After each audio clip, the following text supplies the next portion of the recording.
आप सबका स्वागत है, खुशामदीद मेरे यूट्यूब चैनल पे।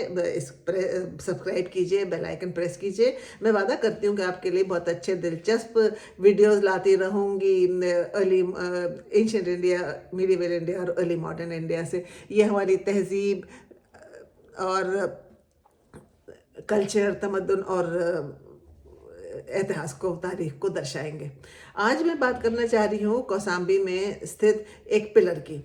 अब आपने तो अशोकन पिलर्स का तो नाम सुना है। कौसाम्बी जो है वो एक बहुत ज़्यादा काफ़ी महत्वपूर्ण और इम्पॉर्टेंट जगह थी एंशिएंट इंडिया में। जिस वक्त लॉर्ड बुद्धा प्रीच कर रहे थे, ये वत्स्य महाजनपदा की कैपिटल थी। किंग उदयन इसके राजा थे और लॉर्ड बुद्धा ने यहाँ दो दफ़े वो आए थे यहाँ पे और रहे थे, और उन्होंने उदयन को बुद्धिज़्म में कन्वर्ट भी किया था। तो इसलिए काफ़ी लॉजिकल है कि यहाँ पे बाद में अशोका भी आए। इसकी इम्पोर्टेंट मतलब इसका महत्व इतना ही था इस जगह का।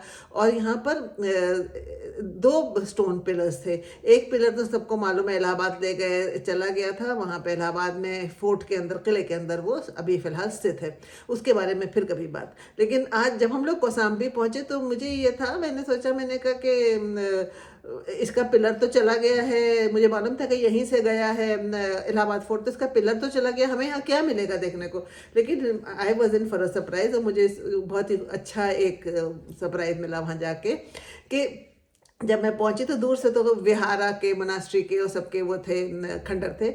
वो तो थे ही देखने में अच्छे, लेकिन दूर से मुझे एक पिलर दिखाई दे गया। और जब मैं वहां तक पहुंची तो मुझे लगा कि अच्छा ये अशोकन पिलर होगा। लेकिन फिर जब उसके बाद में तस्वीरें ली, सब कुछ किया, और उसके वहां देखा कि उस पर शंखलिपि लिखी हुई है। और शंखलिपि एक गुप्ता पीरियड के ज़माने में, गुप्ता शासन के ज़माने में पॉपुलर एक लिप वो थी, स्क्रिप्ट थी, जिसको अभी तक डिसाइफर नहीं कर पाए हैं, और ये बिहार में काफ़ी मिलती है। तो ये शंखलिपि थी, उसके बाद ऊपर कुछ और उस पर इंस्क्रिप्शन थे। फिर जब मैं वापस घर आई, उसके बारे में सोचा लिखूं, तो मैंने इसके बारे में रिसर्च करना शुरू किया। सबसे पहली तो ताज्जुब जो हुआ ये था कि ये अशोकन पिलर है कि नहीं है। देखने में तो अशोकन पिलर लगता है, क्योंकि उसी तरह से सैंडस्टोन, पॉलिश सैंडस्टोन का है, मोनोलिथिक है, और उसी तरह का हाइट और सब कुछ है। ये जब लॉर्ड सर कनिंघम ने इसकी खुदाई की थी तो उनको ये 1870 में उन्होंने खुदाई की थी। सर कनिंघम ने 1870 में, तो उनको वहाँ पे वो 14 फीट का, ज़मीन से ऊपर वो 14 फीट था। उसके बाद उन्होंने जब उसकी खुदाई की तो नीचे उनको करीब 7 फीट और मिले, जो पत्थरों से और ईंटों से ढक दिए गए थे। आसपास उनको उसके और टुकड़े भी मिले, लेकिन उसका जो ऊपर बेस रहा, कैपिटल रहा होगा, वो नहीं मिला। बाद में 1930 में ये पिलर जो है यहाँ लगाया गया, जहाँ इस वक्त स्थित है। अच्छा, इसकी हाइट जो है कनिंघम के हिसाब से 36 फीट रही होगी अपने ज़माने में जब बनी थी।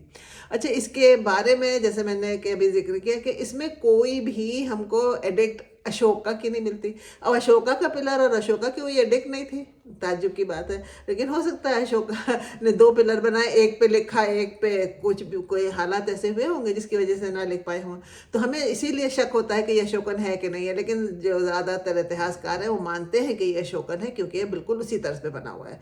बहरहाल इस पर जो सबसे पहला इंस्क्रिप्शन हमको मिलता है वो गुप्ता पीरियड का है, और जैसे मैंने जिक्र किया शंखलिपि का। और दूसरी जो इसमें इंटरेस्टिंग बात है वो ये है कि इसमें एक फैमिली थी, खानदान था गोल्डस्मिथ का, सुनारों का, जिन्होंने अपनी कहानी उस पर लिखी है। मतलब अपने रिकॉर्ड्स लिखे हैं, दुआएं लिखी हैं। प्रेयर्स जो दुआएं हैं, वो प्रार्थना है, वो श्री गणेश और शिव भैरवी को हैं, और ये अकबर के ज़माने के हैं। और देखिए, ये दर्शाता है कि चीज़ें जो हैं वो कंटिन्यूटी में रहती हैं, एक के बाद एक उसकी रीयूज़ होती है, इस्तेमाल होती है।